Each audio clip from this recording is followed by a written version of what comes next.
Well, hello, everybody. This is Dave Briglia with Making the Play. And this week we're going to be talking about a topic that usually we're on the positive side here, but this is important. This is about where bullying comes into play. And I've got two researchers who are more than that. They're taking action. So bringing on board here, Jennifer Frazier and Chuck Bichon. Are you with us? How you doing? We are. We're here. Hi. Excellent. Well, again, I'm going to let you two introduce yourselves, but everybody, I think what you're going to find here is this is definitely a topic that you'll see in the news, but it's usually about kids doing it to kids, and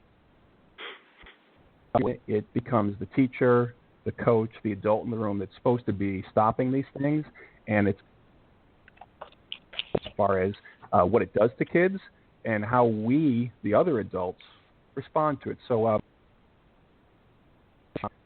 give a little introduction about the type of research you're doing and what brought you here.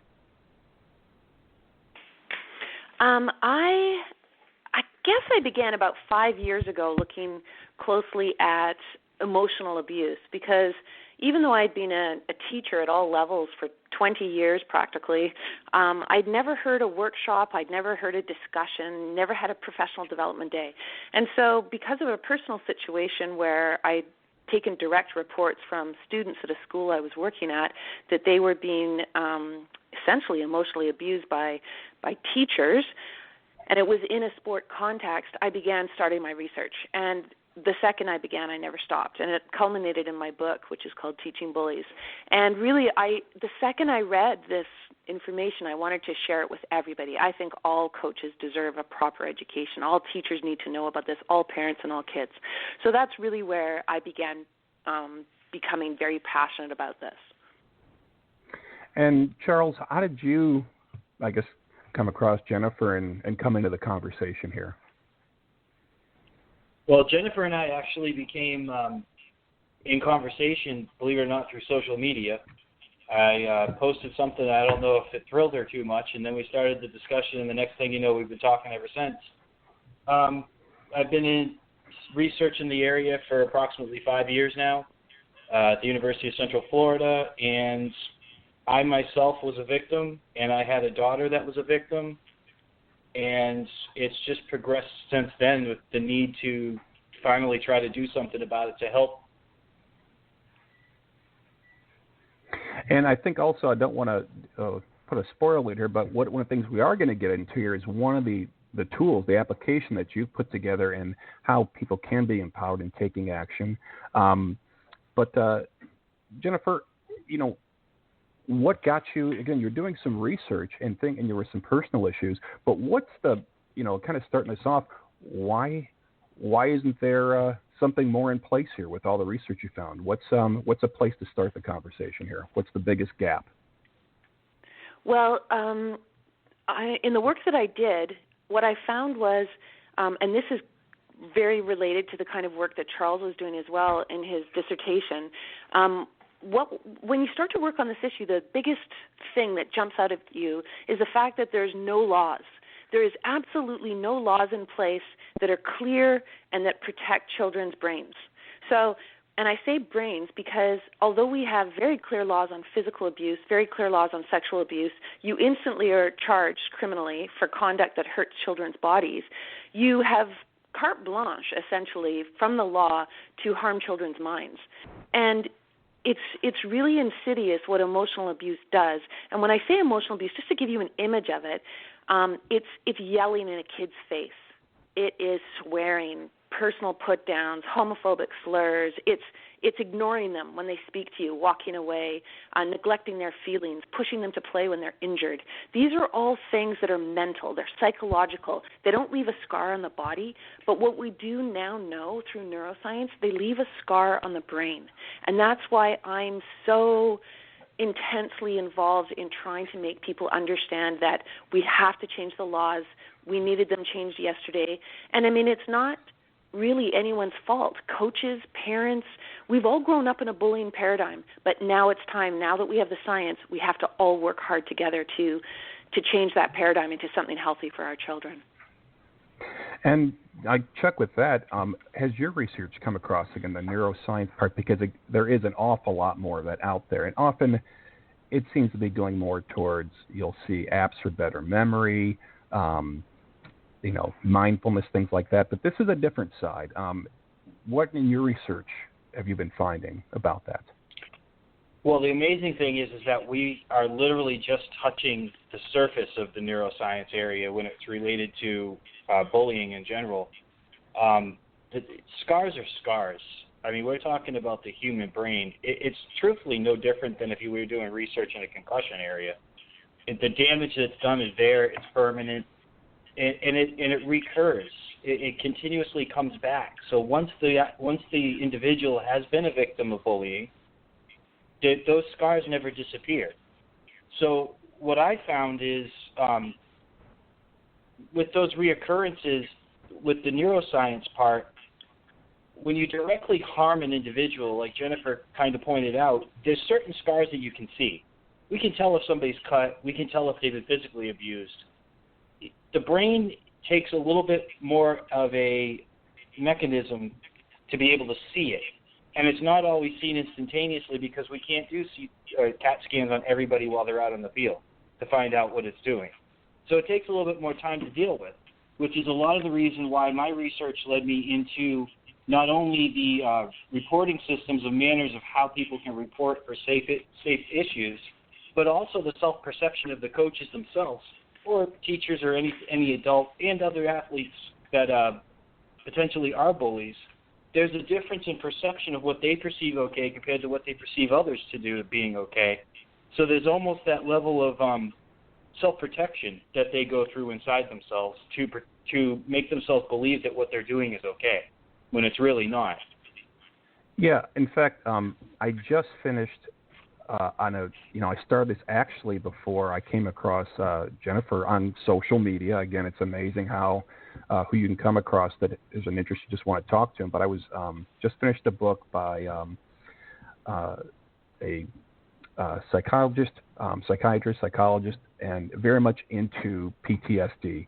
In the 60s, 70s, and moving on here, and he talks about the fact that it's often the motivation is that inside they feel weakness.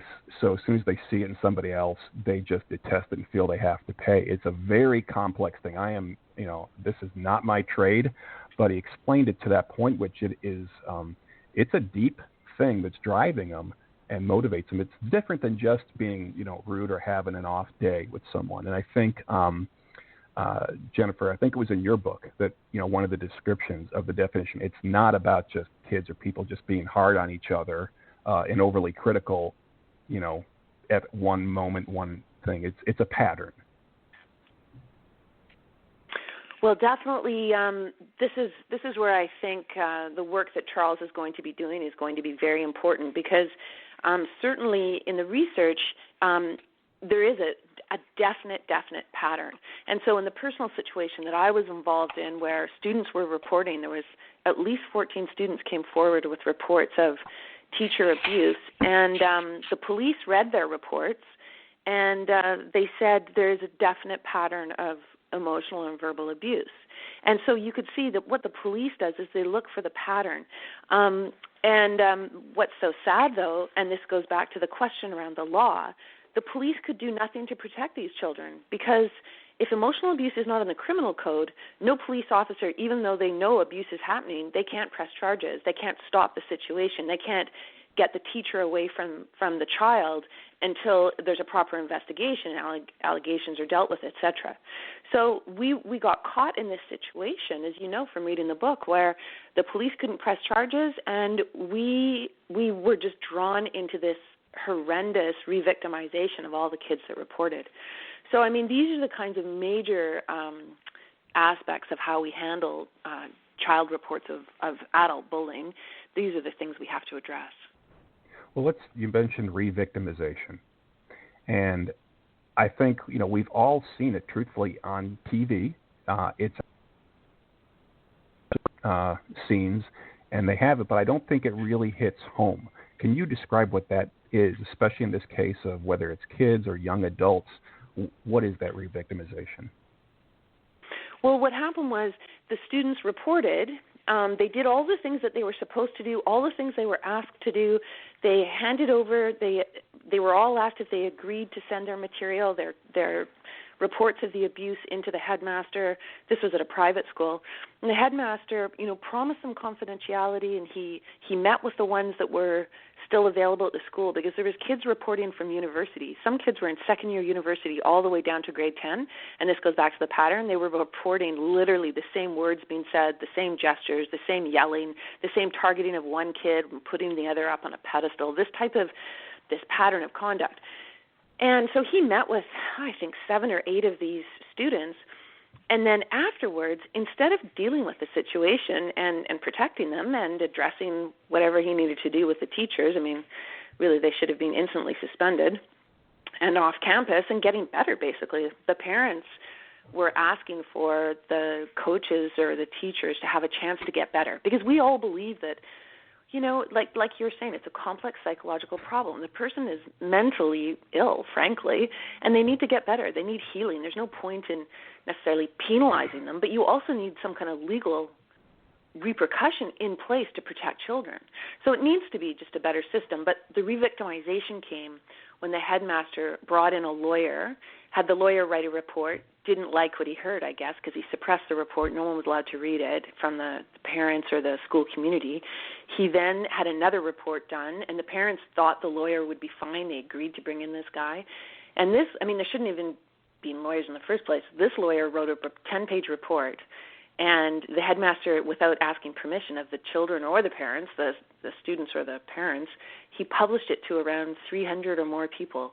And it essentially positioned the kids who spoke up and reported the abuse as liars. It insinuated it. He couldn't come right out and say it, because it's just, he would open himself up to defamation probably. What he said is other anonymous students reported that the kids that said abuse was occurring were, quote-unquote, telling nasty lies, and their parents were, quote-unquote, manufacturing evidence.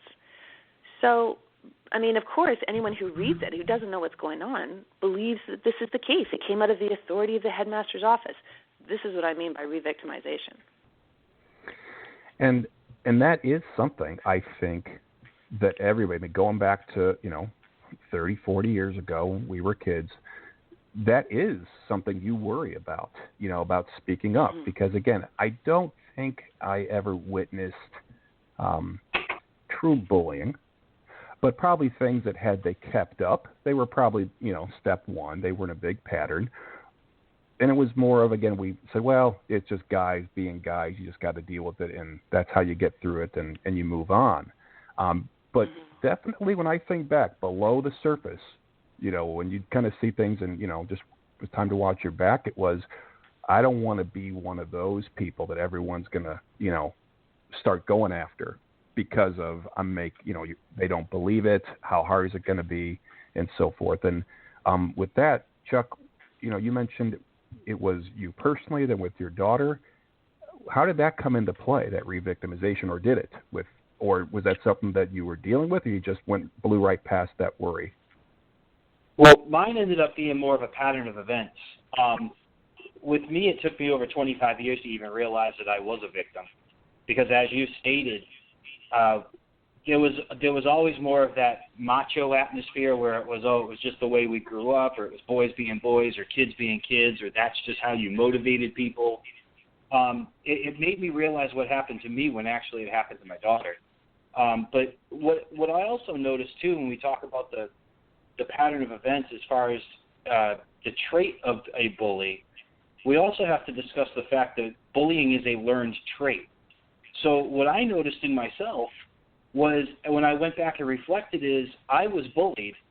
I learned how to be a bully from the person that bullied me, and then I became the bully.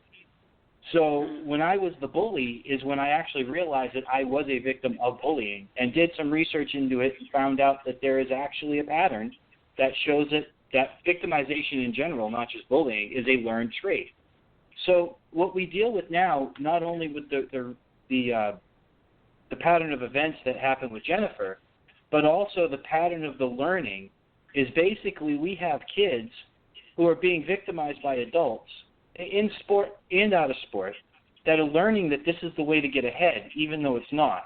So then they become sympathetic to it and then learn the trait and then learn to do it themselves, and then they grow up to be in that position, which a great example is athletics because the athlete becomes the coach.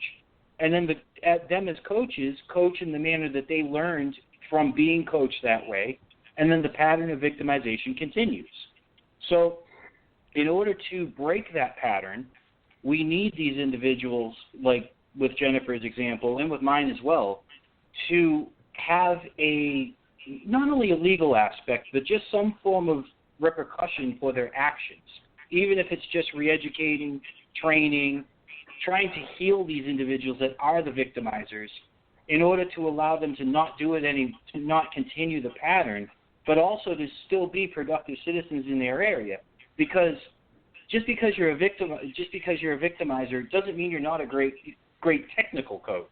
It just means that the mental side of it you can't necessarily deal with a one-on-one situation with an athlete because you don't know how to handle it because you were never taught because their coaches had a tendency to bully as well.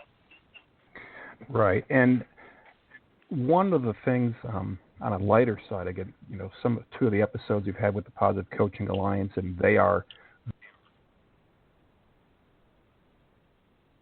there's just not ways, and one of the ways they put it is that when you're yelling, it's because you got nothing else, in the toolbox at that moment. I mean, that's really that's what it is. And when you get to the degree you're talking about, that's because they were never taught there was anything else worth having in the toolbox. There's a difference between having a bad moment and that's your end. Oh yeah, absolutely. Having one bad moment is completely different than having a pattern of events. But that one bad moment is what leads to those patterns of events. It's just right, an idea of being able to identify them. Right, and if you're seeing that repeated around you, I mean, it is a pack social mentality, and that's why really the reason a lot of the things we talk about here start with sports is because Rick Giroux on the show a few weeks ago had mentioned this is how we bring kids into society. I mean, we've got them chasing the ball before they can do math or anything else. So it's not isolated to this because, in fact, I mean, I definitely know in the classrooms where it had nothing to do with athletics, and of course, then you see it in the workplace, and that's one of the things that actually, when I think of the incidents, I've had more incidences from supervisors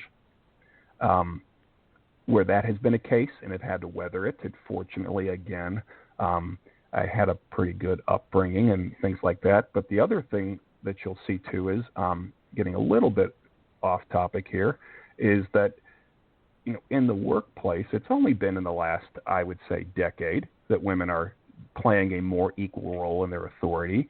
But I think they're coming from a wounded place as well, because 3 out of 4 of the instances I had have all been from women who were initially friends, and then you found that dual personality, which takes me to another point in the book. That was something else that was in your book, Jennifer, about that's what makes it so hard, is that dual personality that's presented. Well, I mean, going back to a random incident of losing your temper or yelling or saying something inappropriate, every single adult who raises children has done that, let alone teachers with students. I mean, especially in coaching, it's all so intense. That's not at all what we're talking about. What right. we're talking about is a person that is, and it's what you're talking about in the workplace, where you get this sudden switch, where you have somebody who presents as, and this is typical for child bullies as well, they're popular, they're powerful, they're well-liked, these are common traits. They're Dr. Jekyll traits, which is how I think of it. And then all of a sudden, when you are the target, you see the Mr. Hyde part of it. And so the teachers that I'm talking about, they were calling the team, I can't even say the words on the radio because it would get you in trouble. They were calling them effing female anatomy. They were calling them effing retards, pathetic, embarrassments. They would push and push and push until some of these, these were incredible athletes. They're 17, 18-year-old boys practicing 6 days a week, so intensely in love with the game and wanting to play at the highest level, and they would have them in tears because it was so ugly what they were saying. And, now that I've done the research, I understand that that's exactly the type of approach that a bullying educator, parent, there's people grow up with parents where they never hear a kind word. They never hear anything of encouragement or motivation or that they're proud. All they hear is a relentless stream of criticism. And that's bullying. That's bullying on the playground. It's bullying in the house. It's bullying on the court. It's bullying in a classroom. It's bullying in the workplace.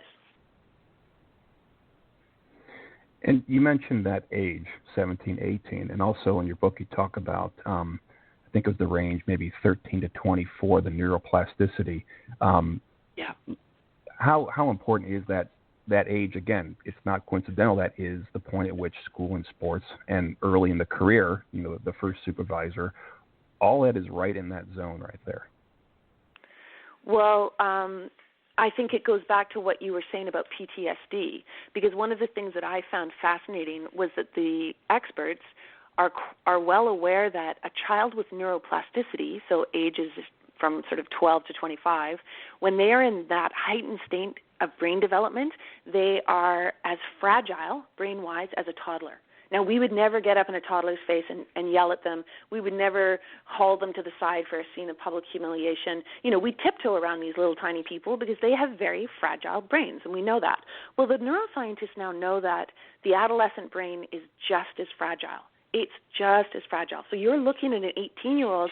He looks like a man, but his brain is not a man's brain. It's a highly plastic brain and very susceptible to PTSD. Now, you can take an adolescent brain and you can fire it up to be the most powerful, fastest learning, creative, innovative, risk-taking thing on the planet, or you can put it in a toxic environment with a bullying educator and you can wreck it.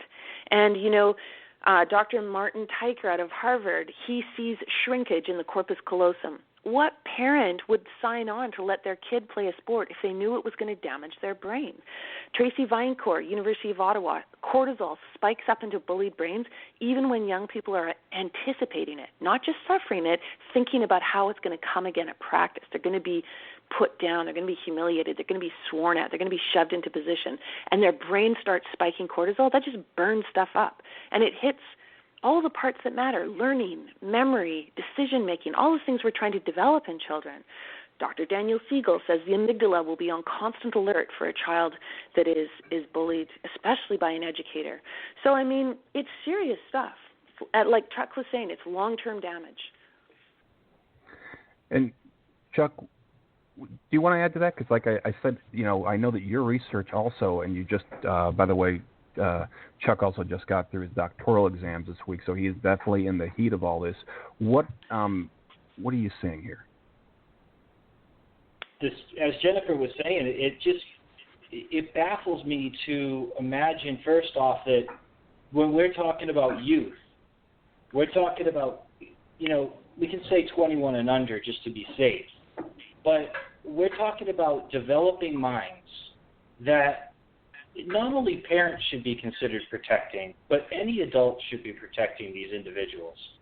And without the educational path that these adults are not in position to have, because either they have never been influenced by a form of education to teach them how to do these things, or have, like we discussed prior, been involved in situations where they themselves have been the victim and they've just learned it as a learned trait.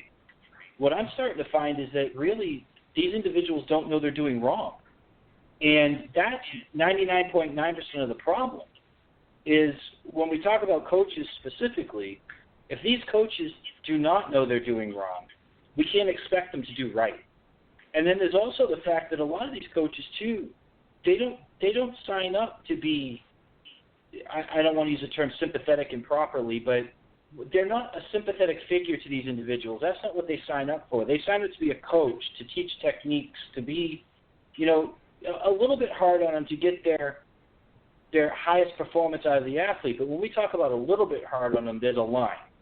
And where the line is crossed is what they don't understand, because they just believe as long as they're winning, which we live in a win-now culture, as long as they're winning, that they're fine.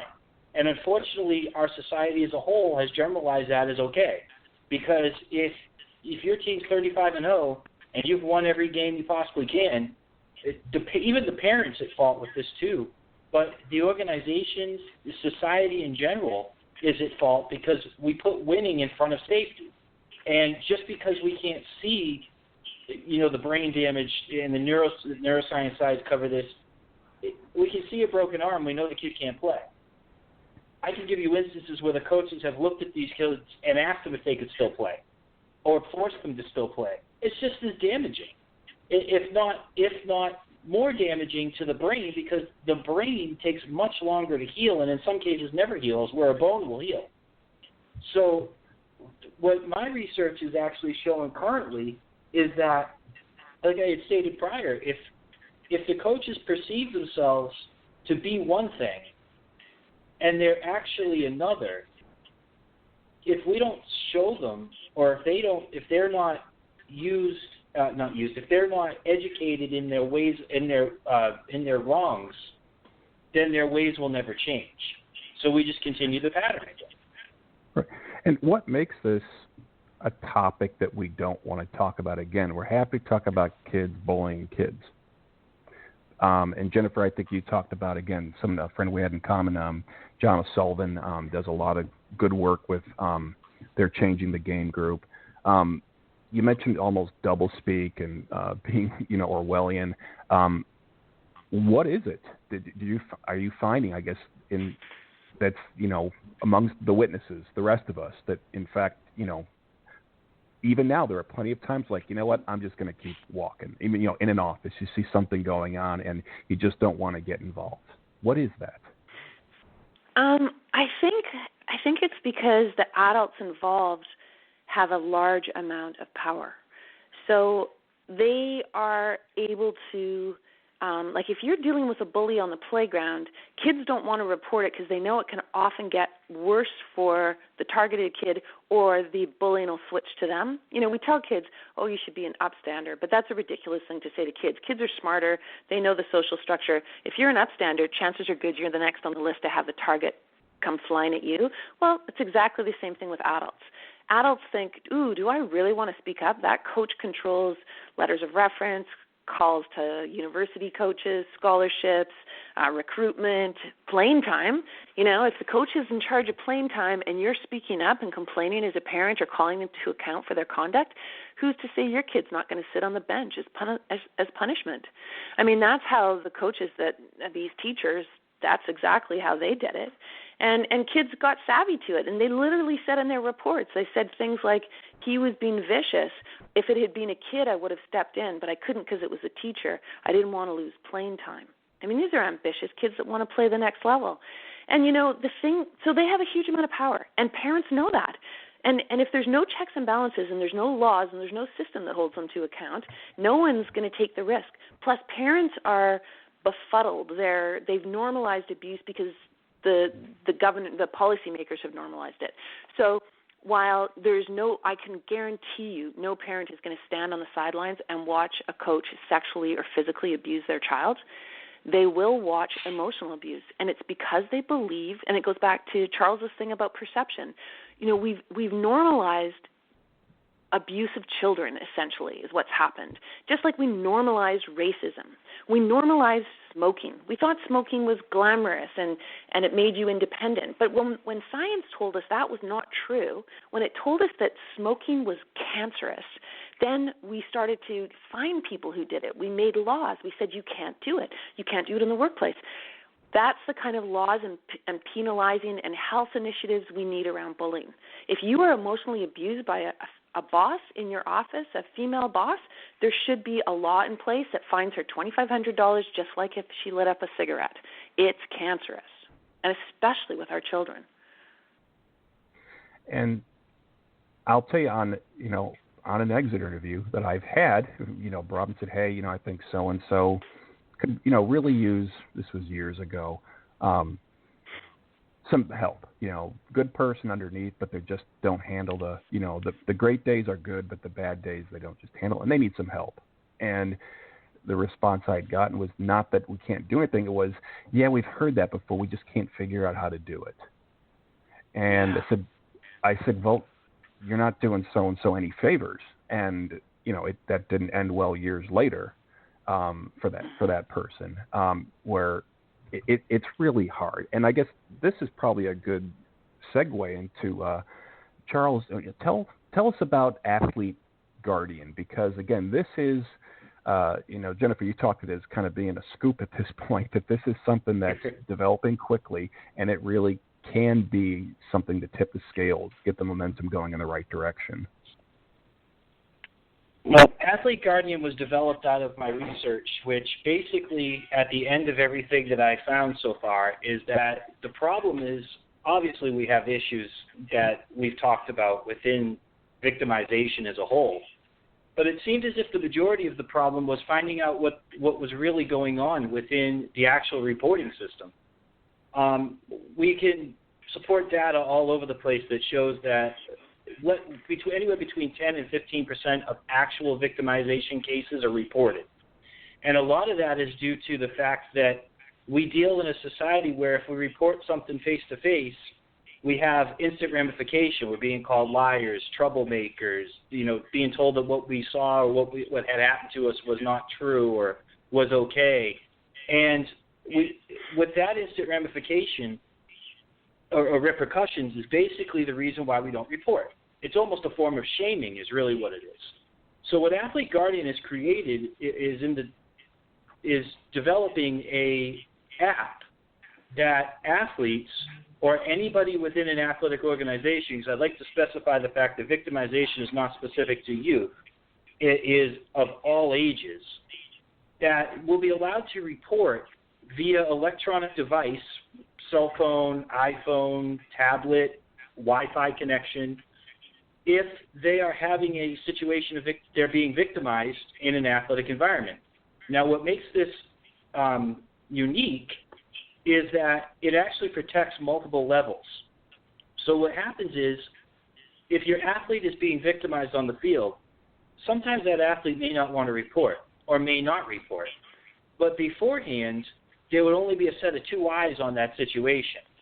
Now by putting this app in everybody's hands that's there, now you have hundreds of sets of eyes on that same situation.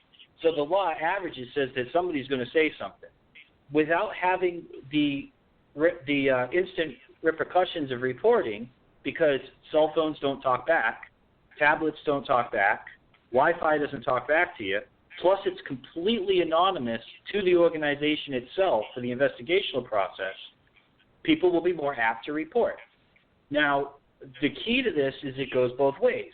Organizations now, there is a path of events when the report goes through that Athlete's Guardian system will actually show that there is a report now.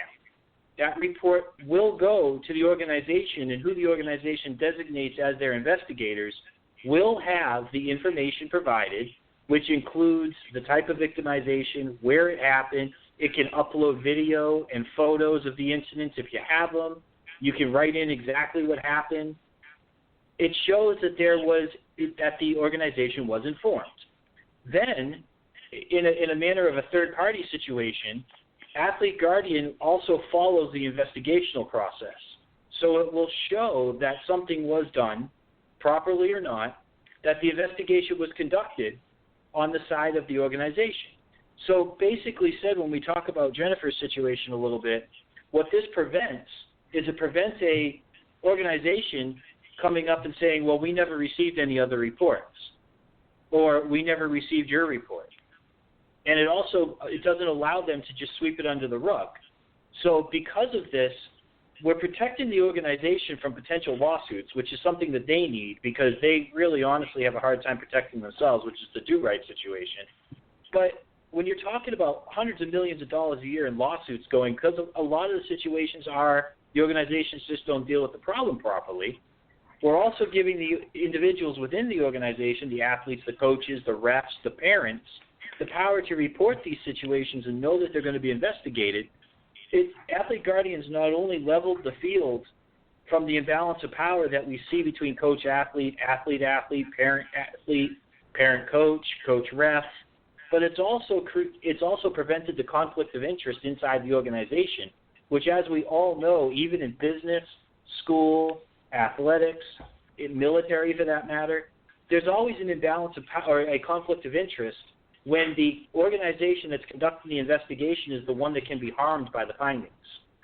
So when you have a situation with an app like this that's being used, where the investigational process is actually followed through the app, there's no way that they can brush it under. So something will be done about it.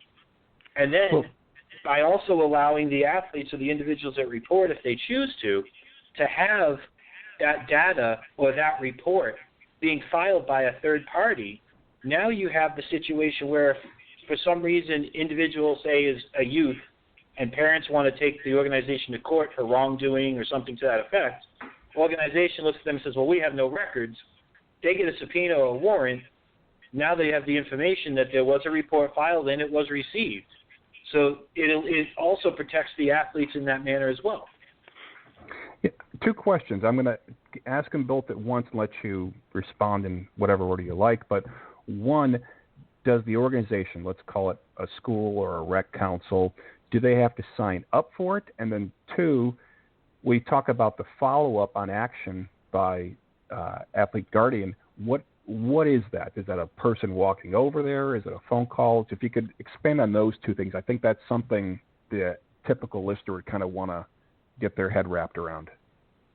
Okay, well, I'll answer the second one first, actually. The app is able to be used by anybody. The problem with it is sorry, that's the wrong wording. It's really not a problem. The problem without the organization being involved is that their level of knowledge of the report becomes limited. And that's in any situation. So that's not just the fault of the app. But the watch part actually becomes, it's internal within the app. So when the organization receives the information, there's a checklist that they have to go down within the investigational process. Okay. And then basically they check off as they do the investigation, and it's you can see it on the back side of the app that within the organization they've done this, they've talked about that, it's been declared that it's a blank situation and this and that. Now, individuals that do not have an organization that have signed up for use still do have the opportunity to use Athlete Guardian, but at that point, it's an instantaneous phone call, it's an email sent to the organization. The organization can do whatever they want with that information at that point, but there's still a data track that shows that there was a report filed. So it still does protect the athlete in both manners. If the organization is not signed up for use, it does not protect the organization in the same manner it does as if the organization has signed up. So in both situations that you stated, the athlete or the reporter is protected, but the organization is only protected with sign-up because Athlete Guardian does not have legal rights, nor does anybody else technically, to go in and conduct these investigations for these organizations.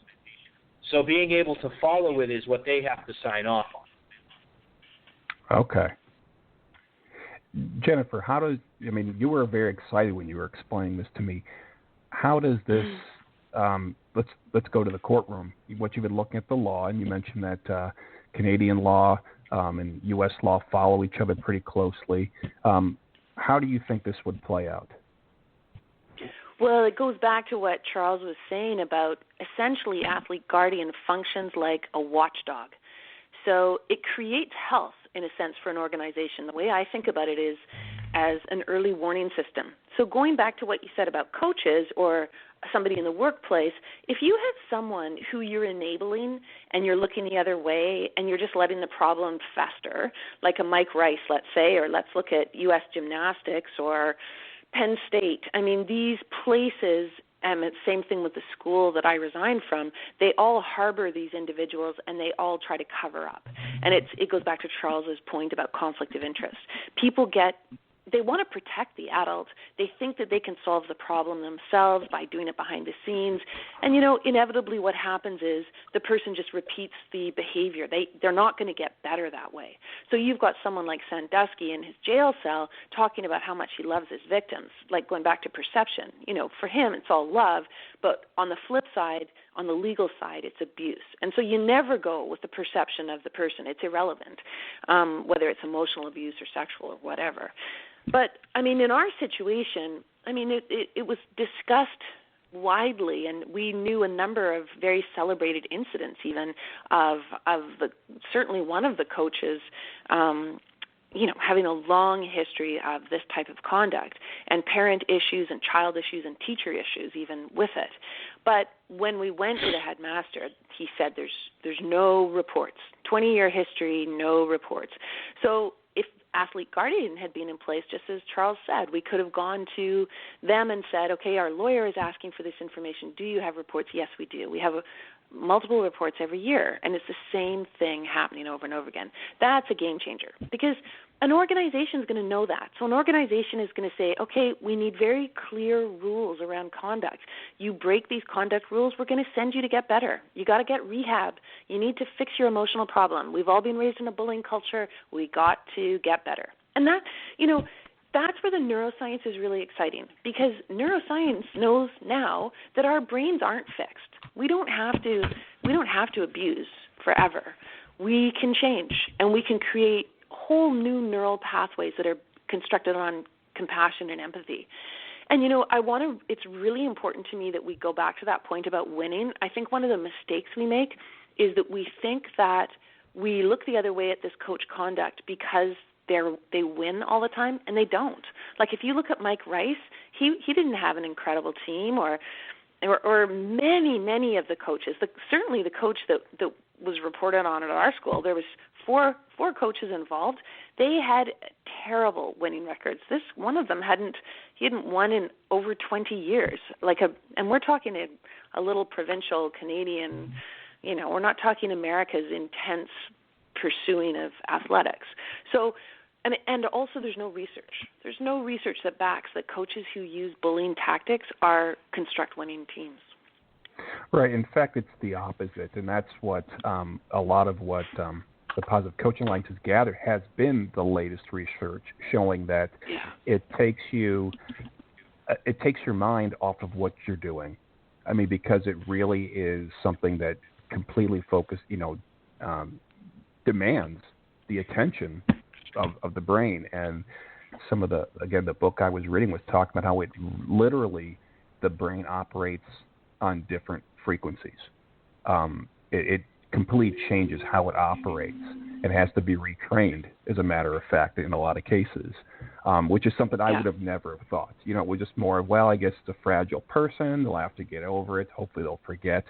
It is, like you say, it is a chemical, physical, electrical change in how it operates, and it can, and structural, right? The different parts connect differently, and it can be restored, but it's the kind of thing that, one, it's not the kind of thing you go to your general practitioner to fix, and two, knowing where to start. And that's actually the next thing is I had an incident, about 10 years ago, coaching, probably it was U11, and there was a girls team, and nice girl that she wouldn't talk to us. There were two of us guy coaches, and we were definitely the least intense. We were actually the two guys that were the officers for the Positive Coaching Alliance in our rec, and we just said, we're here to, teach them to play, have a good time. But she wouldn't talk. She was mute, selectively mute around us.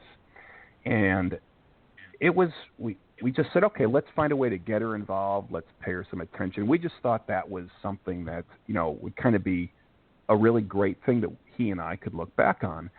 And my wife works in school. She's a speech language pathologist, and she works with special ed and other situations. And when we were trying to describe it, she said to me, you two are not qualified. You need to watch out what you're doing.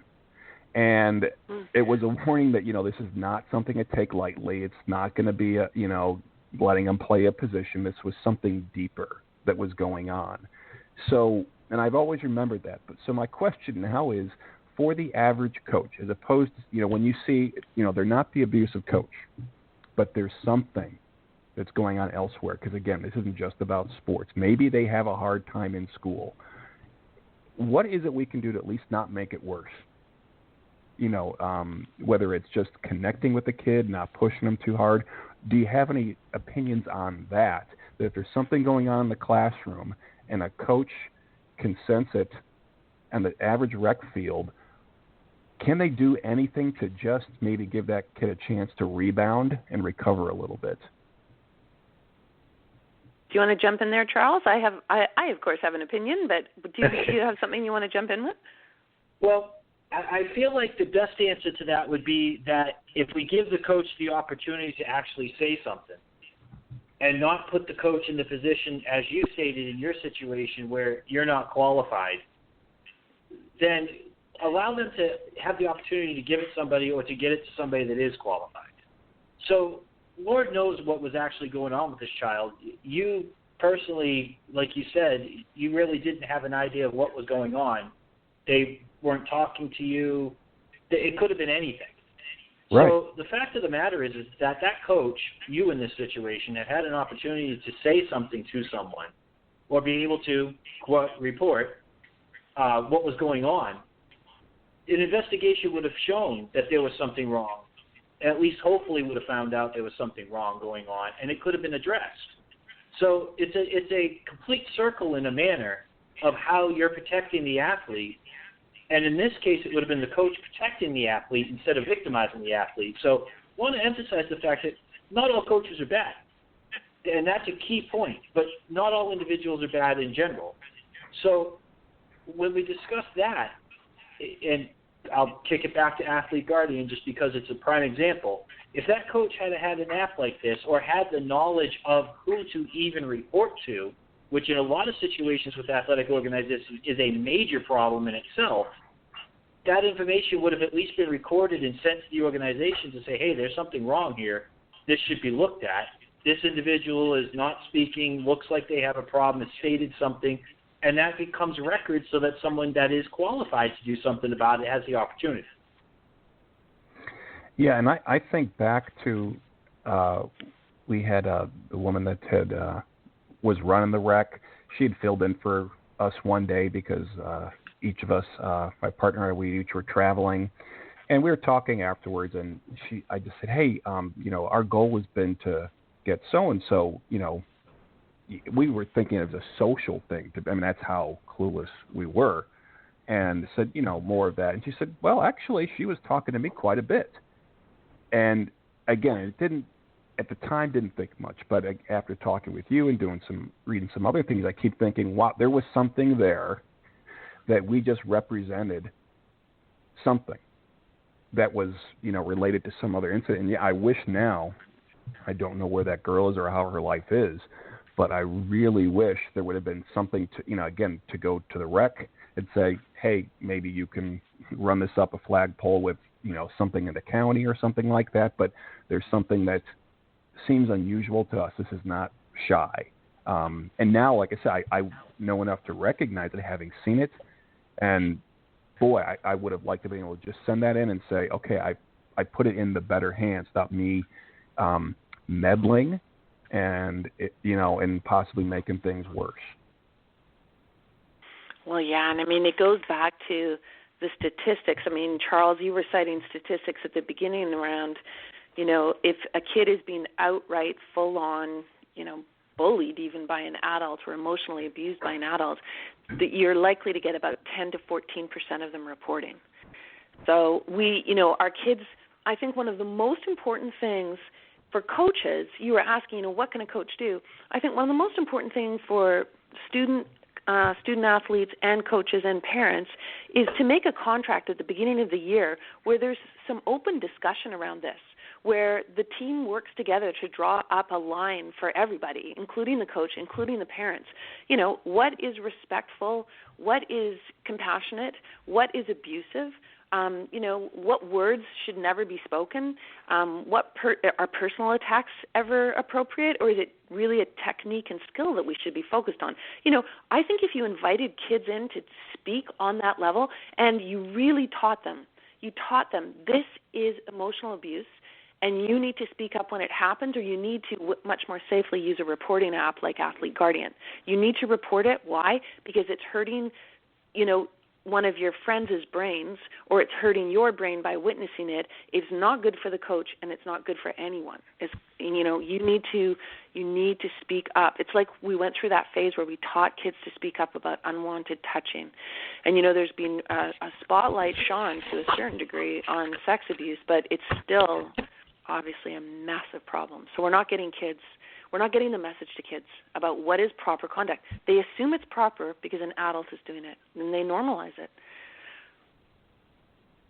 Well, and I assume, again, like you say, you only need to be about 9 or 10 years old to say, well, that's just, you just got to fight through it. That's just the way it is. You got to toughen up, and that is the problem with, again, that, oh yeah, they're hard to work with, but it's worth it. When you see the results, the results being, whatever, it's a business result, the college you get into instead of high school, and and there's also that nostalgic, if you will. Everybody walked uphill to school through snow both ways. Well, Charles, maybe you didn't, being in Florida, but but you hear that, and I'm 48, and you start thinking about certain things like, well, wait a second, not sure I like this. You laugh about it, and then you start wondering, there's nothing traumatic, but I think that's a part where it's, well, that's just part of what you have to get through. And we've got about 5 or 6 minutes left here, and what I wanted to do was let the two of you make sure everybody understands how they can get a hold of you, because you do other things. I mean, you've got C2C Careers that you and Jennifer, and Chuck, you've got Athlete Guardian LLC. I'm sure there's some other things going on. Let's start with Chuck. Where can people who, again, with your research, because as you mentioned, you've been through your exams, you'll be getting in your dissertation and defending all that. You've got, a lot of good work coming up here. Where can they get a hold of you, whether it's by email, or what's the best way? Well, the best way to contact me would be through charles@athleteguardian.com. You can contact me through social media at any time. Athlete Guardian has its own Twitter account, Instagram account, Facebook account. You can contact me directly. My Twitter handle is @RagingBull300. It's time for change, and I'd love to talk to anybody who would have questions, comments, ideas, just general interest if they're having problems and need to be directed in a manner for help. Anybody that would like an ear to lean on, I'm available. Please feel free to contact me. Yeah, and Charles, tell them again, where in Central Florida are you located too? Because I think some people may not realize, in fact, that I've got 2 stories recently, someone that called me yesterday, that they're located in Florida. And again, even just, being a little bit of face-to-face for, a cup of coffee can do a lot. Where exactly might they find you? I am just outside of Orlando in a town called Longwood, Florida. But I was raised in Massachusetts, so I do know what snow is. Just saying. Okay, that's right. I forgot about that. After 3 years down there, I did forget quite a bit. And Jennifer, now you do things besides the book, and actually, I do want to talk that real briefly, which is the C2C. Well, C2C Careers is a startup company, and they brought me in as an educational consultant, and I've actually been using a lot of my my educational background, but as well as the neuroscience. So one of the things that I'm working on is trying to help university grads or college grads transition from school or from college into the workplace much more smoothly. So 40% of them go into underemployment. Underemployment means that they work, traditionally we say, at a gas station or a barista or in, administrative work or any of these types of jobs that don't require 4 years of college training. And so what I'm trying to do is really get corporations to understand that they're losing out because this is the era of brain plasticity. They're not getting these creative, innovative, risk-taking, unbelievable, fast-learning brains at the table, working with them. They're letting them slip into jobs that that don't require their skills. So I've been working really intensely on that actually for a year, but I always am working and writing and posting on sports and teaching bullying and adult bullying and the laws and how it needs to change, because it's definitely my passion project.